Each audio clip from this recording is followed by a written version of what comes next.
दोस्तों, आप सभी का फिर से स्वागत है हमारे YouTube प्लेटफॉर्म के ऊपर। कैसे हैं आप? उम्मीद करते हैं कि आप बेहतर होंगे, स्वस्थ होंगे। आज अपन एक बहुत करंट के विषय के बारे में चर्चा करना चाहेंगे। ठीक है। आजकल ये जो विशेष सत्र जो स्टार्ट हुआ है उसके बाद में बिलों के बारे में चर्चा होने लगी कि कौन सा बिल है वो जो विशेष सत्र के अंदर है वो कानून है वो बनाया जाएगा। ठीक है। विधेयक है वो कब कानून बनता है ये आप बेहतर तरीके से जानते होंगे कि अपने दो सदन है, एक तो उच्च सदन है, एक निम्न सदन है।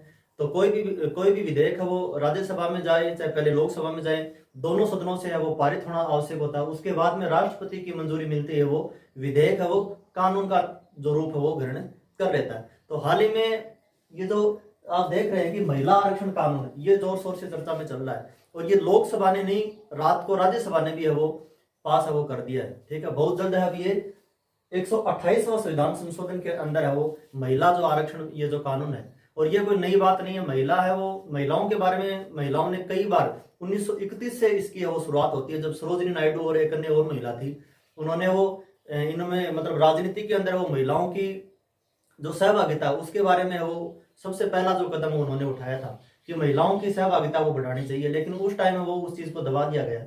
महिलाएं वैसे भी किसी भी क्षेत्र से कोई भी चीज से कम नहीं है, क्योंकि महिला में नाम में मैं से अगर महिला देखे तो मैं से हो गया ममता, ही से हो गई हिम्मत, और ला से हो गया लज्जा। इन तीनों चीजों को संजोकर, और जब कोई महिला अगर अपने देश के उच्च यानी सदन अपन बोल सकते हैं उच्च या निम्न दोनों सदनों में जब वो जाके देश के नीति निर्माण में अपना सहयोग देगी, तो इससे बड़ी बात और फिर क्या होने वाली है। तो ये बहुत ही एक गर्व करने वाला विषय है।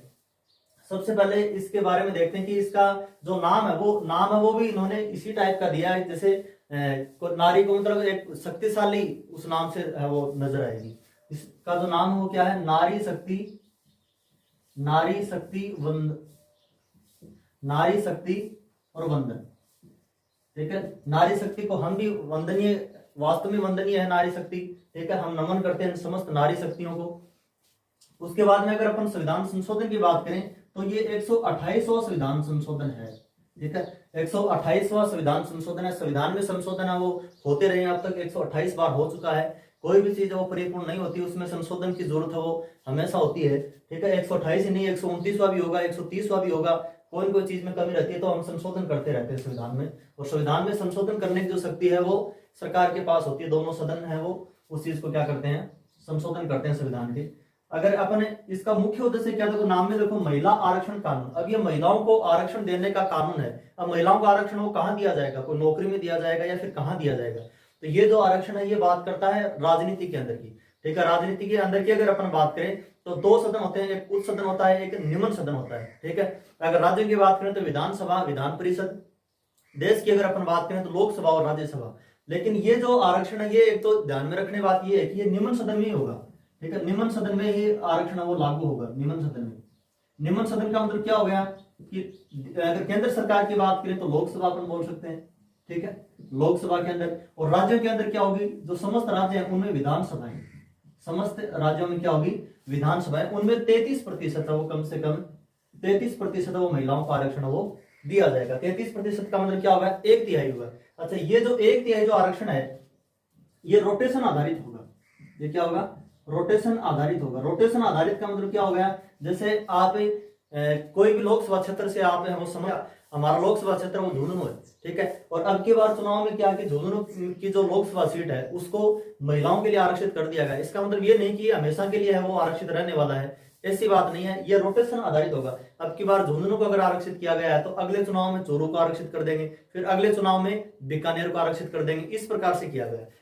खास बात यह है कि जो इसमें जो महिलाओं को जो आरक्षण दिया गया है इसमें एससी और एसटी की महिलाओं को भी आरक्षण, यानी एक तो महिलाएं होगी, उसमें भी ये नहीं कि महिलाएं सारी ओबीसी की होंगी या जनरल की होंगी, उसमें एससी और एसटी का आरक्षण है वो भी इसमें नहीं था। ये बात भी याद रखनी है। ठीक है। वर्तमान में अगर अपन बात करें तो वर्तमान में लोकसभा और राज्यसभा दोनों में ही है वो स्थिति भेद।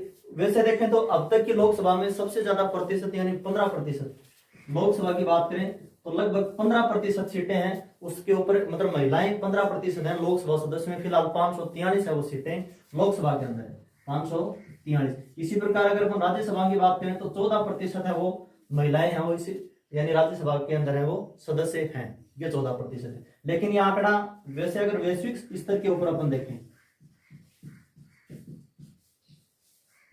तो वैश्विक स्तर के ऊपर है वो 24% है। यानी अगर विश्व में अगर अपन औसत तुलना करें तो सभी में क्या होता है कि जो 24% है वो महिलाएं हैं, वो लगभग ये एवरेज है 24% का। उसमें हमारा जो स्थान है, थोड़े दिन पहले वो एक रिपोर्ट जारी हुई थी, उसमें लगभग 146 या 147 देशों की वो क्या थी रिपोर्ट थी, उसमें भारत का जो स्थान है वो 127वां है।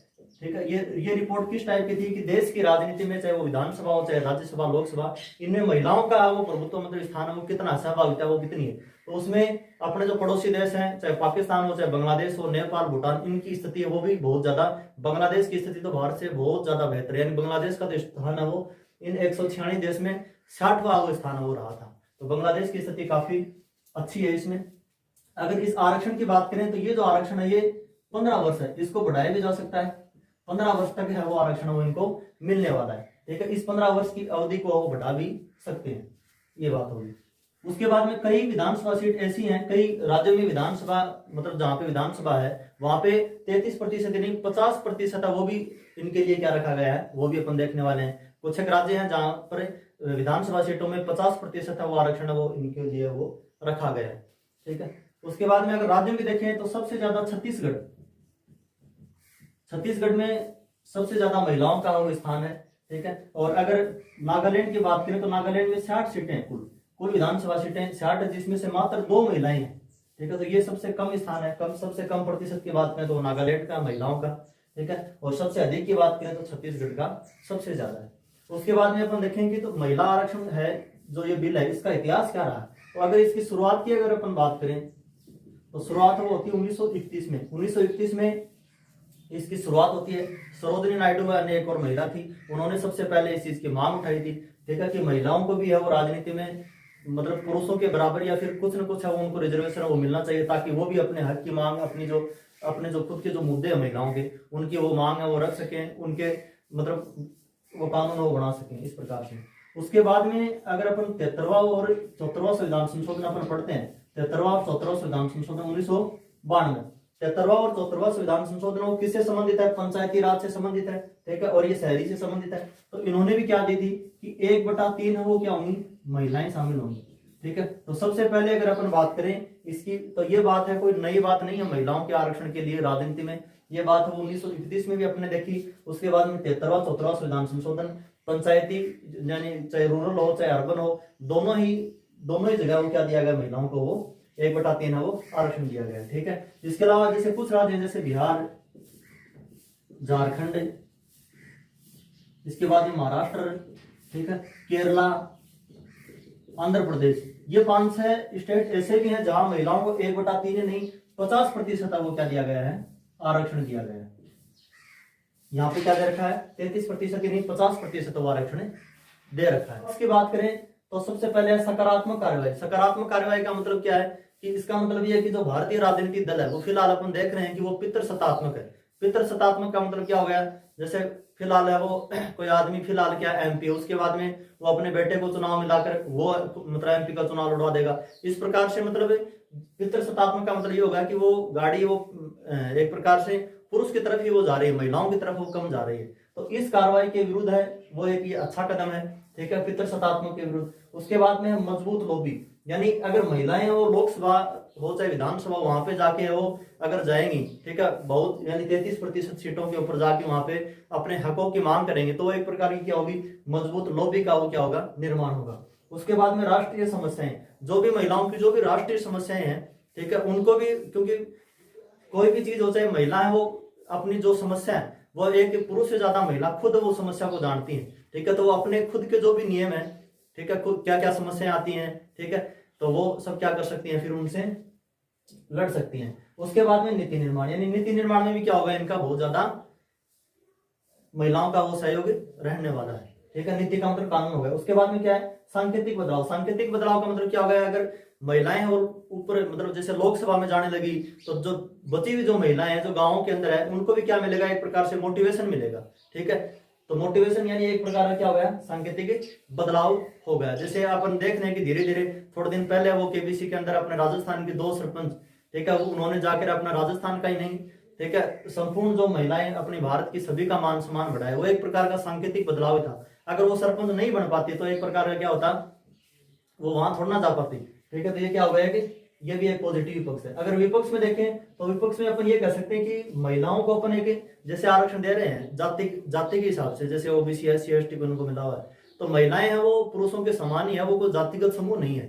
ठीक है, इसलिए अपन उनको आरक्षण है वो ये एक प्रकार से क्या हो गया उसके विपक्ष का उत्तर अपन देख सकते हैं। इसके अलावा ये थोड़ा बहुत क्या है समानता के विरुद्ध भी है, क्योंकि अपन समानता की बात करते हैं कि पुरुष और महिलाएं दोनों जब समान ही है तब फिर ये 33% का फिर क्या मतलब है। तो ये कुछ पक्ष के और कुछ विपक्ष के हैं, वो क्या दोनों तर्क हैं। कानून मंत्री की अगर अपन बात करें तो बार बार कल आपने राज्यसभा में उन्होंने लोकसभा में वहां देखा होगा कि बार बार वो अपने राजस्थान से संबंध करते हैं अर्जुन